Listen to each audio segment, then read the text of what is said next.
May entrata update yan sa post na Star Pop PH. Ang Ama Kabugera English version ni Maymay pumalo na naman 133,000 views sa loob ng 4 days. Grabe yun.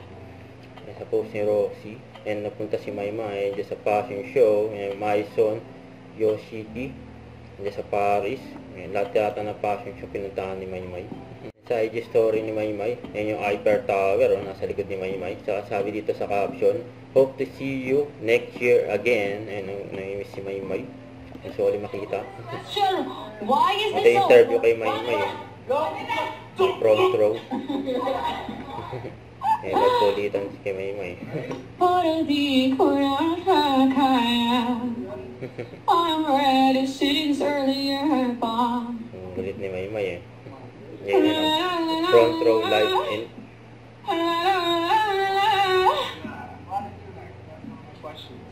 What? Okay, I'm ready.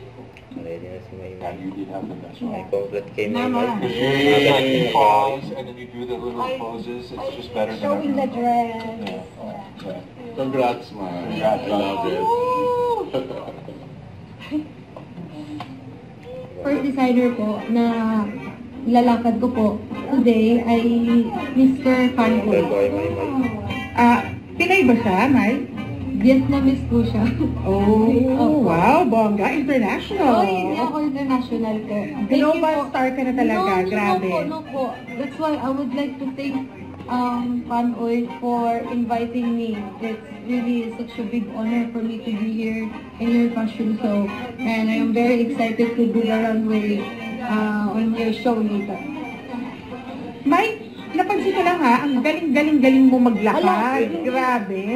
Parang professional model ka na. Hindi po. Paano mo pa natutunan yun? Okay. Galing niya eh. Okay. Very natural. Alam, ikaw talaga, mahal mo lang ako. Oo naman.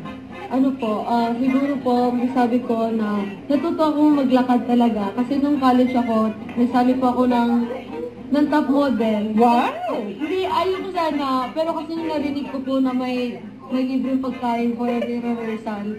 Tapos meron daw consolation prize kahit hindi ka naman manalo.